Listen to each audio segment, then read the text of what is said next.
여러분 안녕하십니까. 자동차 마케터 이시선의 이순남입니다. 지난 시간에는 현대차그룹이 지금까지 빠른 추격자에서 선도자의 경계선까지 진입할 수 있었음을 말씀드렸습니다. 자, 그렇다면 이러한 성과를 바탕으로 현대차그룹은 100년 만에 한 번 오는 자동차 대변혁기를 맞아 추격자에서 선도자의 위치로 이동할 수 있을까요? 저 멀리 앞서가는 테슬라를 따라잡기 위하여 기존의 레거시 업체들은 2년 전부터 전기차 전략을 발표해 왔습니다. 이들은 그동안의 개발 진척 현황 및 업데이트된 판매 목표, 플랫폼과 배터리, 소프트웨어 전략을 올해 발표했습니다. 폭스바겐은 디젤 게이트 사항을 걸고 테슬라 타도를 외치면서 전기차 시프트를 일찍부터 서둘러 왔습니다. 그러나 소프트웨어 개발 지연으로 경영진이 교체되는 혼란도 있었습니다. 중국 시장에서는 30년 이상 지켜왔던 1위 좌회리를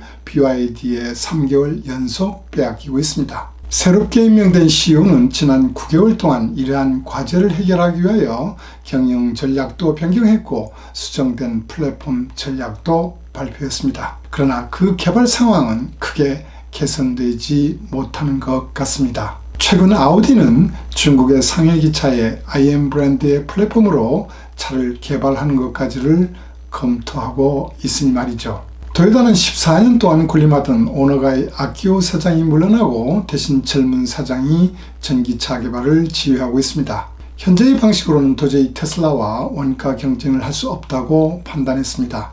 26년까지 제2세대 플랫폼을 개발하고 3가지 배터리 성능 향상 기술과 전고체 배터리 양산 목표 시점을 공개했습니다. 여기에 도요타의 강점인 도요타의 생산 방식과 카이젠을 개선하기 위하여 테슬라와 니오 등에 이미 적용하고 있는 기가 프레스도 도입합니다. 자주 주행식이라 부르는 조립품이 스스로 이동하도록 하는 조립 방안을 도입하여 컨베이어를 대신하는 혁신 기술도 소개했습니다. 25년까지 10개의 신모델을 추가하여 26년 150만 대를 판매한다는 계획 역시 추가되었습니다. 스텔란티스는 14개의 브랜드를 운영하면서도 업계 최고 수준의 영업이익률을 올리고 있습니다. 코스트커트라는 별명이 붙었던 카를로스 곤의 수제자였던 스텔란티스의 현 CEO는 최고의 구조조정 전문가이기도 하며 전략가이기도 합니다. 그런 작년에 그룹의 중기 경영 전략 데어포드 2030을 발표했는데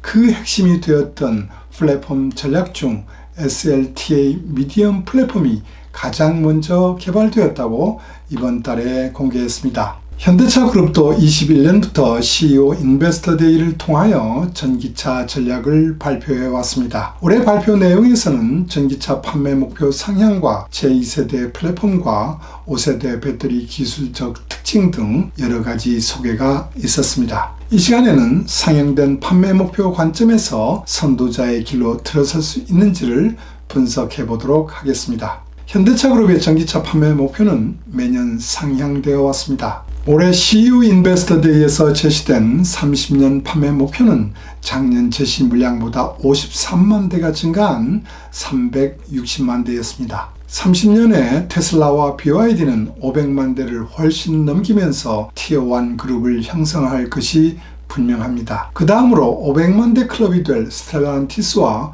폭스바겐 그룹이 있고 현대차 그룹과 토요타는 350만 대 정도가 되면서 티어3가 될 것으로 분석됩니다. 현대차 그룹의 30년 전기차 판매 비율은 현대가 34%, 기아가 37%로 폭스바겐, 스텔란티스 대비 낮으며 토요타와 비슷한 수준입니다. 반면 스텔란티스는 22년 전체 판매 실적에 접근하는 500만 대 판매 목표로 매우 공격적입니다. 스텔란티스의 공격적 목표 대수에는 강력한 실행력이 담겨 있어 신뢰성을 줍니다. 먼저 탄소 중립 실현 시점은 2038년으로 벤츠보다도 1년이나 빠르고 현대차 그룹보다 7년이나 앞서 있습니다. 또한 30년 유럽에서의 전기차 판매 비율 목표도 100%로 폭스바겐의 80%보다 높습니다. 르노도 최근 30년에 100% 전기차를 판매한다고 확정하는 등 경쟁사의 상황을 고려해 보면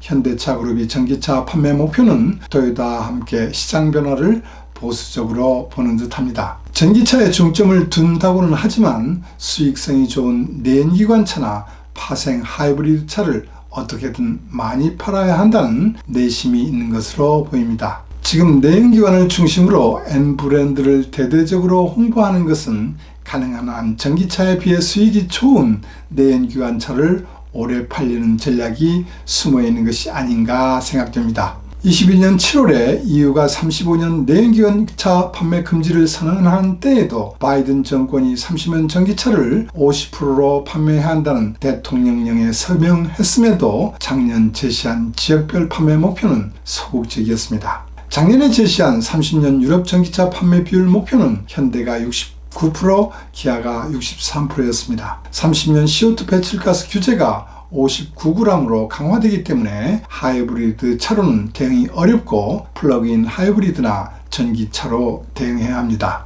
그러나 플러그인 하이브리드 차 판매는 감소 경향에 있고 여기에 이유는 라이프 사이클 어세스먼트 규제에 더하여 배터리 리사이클 규제까지 강화하고 있어 현지에서 전기차를 생산하는 비중을 높이면서 전기차 판매 비율을 높여야 하는 상황이 되었습니다. 이런 상황을 반영했을까요? 올해 발표에서 현대차는 71%, 기아는 74%로 확대했지만 유럽의 폭스바겐, 스텔란티스, 르노의 판매 목표 비율보다는 여전히 작은 편이라고 할 수 있습니다. 현대차 그룹이 이렇게 유럽 업체들이 전기차 판매 비율보다 낮게 설정한 데에는 이유가 있을 것입니다. 현대차 그룹에는 이제 이전처럼 신차를 싸게 개발할 수 없는 상황이 되었다는 말이 많습니다. 예전 내연기관차 개발에는 차종당 1,500억 원에서 2,000억 정도 들었다면 지금 전기차 개발에는 보통 3,000억 원 이상이 투자되고 있습니다. 배터리와 전동 엑셀 등 주요 부품이 차량 전체 코스트의 70% 이상을 차지하고 있기 때문에 내연기관차만큼의 코스트 통제력을 가질 수 없게 되었습니다. 배터리는 지금 대부분 조달하에 탑재하고 있고 미국 공장에서는 LG와 SK와 조인트 벤처로 조달하는 계획도 25년 이후에 가능하고 유럽에 현지 생산하는 계획은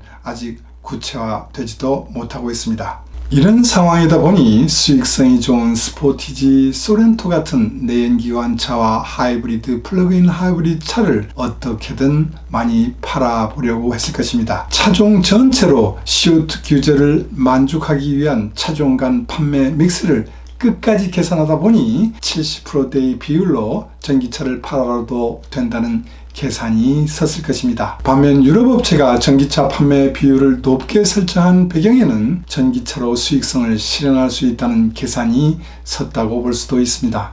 폭스바겐과 스텔란티스는 코스트 삭감이 가능한 2세대 플랫폼과 배터리의 조달 방법 혁신으로 내연기관차와 수익이 같아지는 시점을 26년으로 판단하고 있습니다. 앞에서도 말했지만 스텔란티스의 작년 영업이익률은 13%로 높은 수준에 있지만 30년 전기차를 500만 대 팔면서도 12% 이상을 유지하는 목표입니다. 스텔란티스의 영업이익률 목표가 경쟁사보다 높다는 점은 기존 푸조 2208 등이 전기차에서 수익을 냈던 성과를 바탕으로 카를로스 타바레스 CEO의 자신감이 반영된 것이 아닌가 생각됩니다.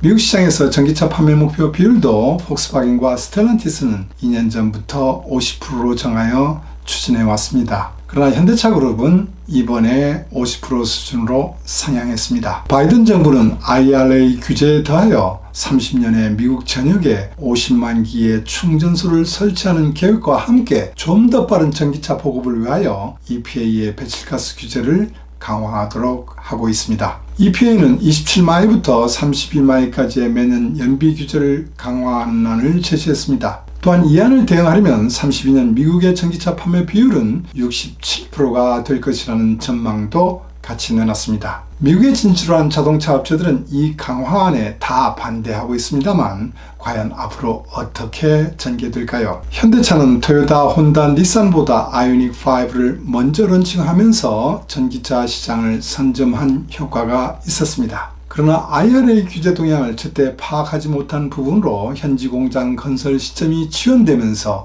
전기차에 늦었던 일본 업체와 같은 시점에 현지 생산할 수 있게 되었습니다. 물론 차기 대통령이 누가 되느냐에 따라 정책 방향은 바뀔 수도 있지만 아메리카 퍼스트를 지향하는 미국 전기차 정책이 어느 정도 성공했기 때문에 이제 뒤로 돌리기는 어려울 것이라고 봅니다. 국내 시장에서의 전기차 판매는 전기차 전체 판매의 수익을 지탱해주는 중요한 역할을 합니다. 그러나 최근 현대차그룹의 전기차는 높은 가격으로 인하여 수입 전기차에 고전하고 있습니다. 25년부터 의무화되는 전체 판매의 12%를 전기차로 해야 한다는 규제 정도를 만족하는 수준으로 현대차는 목표 물량을 조정한 것으로 보입니다.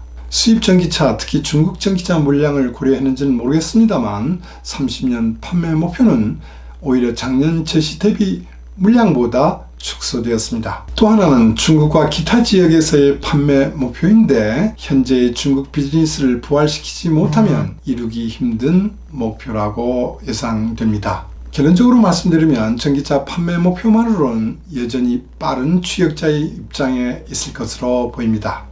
그러나 이러한 목표는 경쟁 영역이 되는 전기차의 성능과 코스트를 좌우하는 플랫폼과 배터리 기술, 새로운 고객 경험을 창출할 수 있는 SDV 능력, 제조 혁신을 통한 제조 원가 저감 능력에 따라 충분히 변할 수 있습니다. 다음 시간에는 플랫폼과 배터리의 경쟁력 분석을 통해 현대차 그룹이 선도자가 될 수 있는지를 검토해 보도록 하겠습니다. 다음 시간 많이 기대해 주시고 오늘도 시청해 주셔서 감사합니다.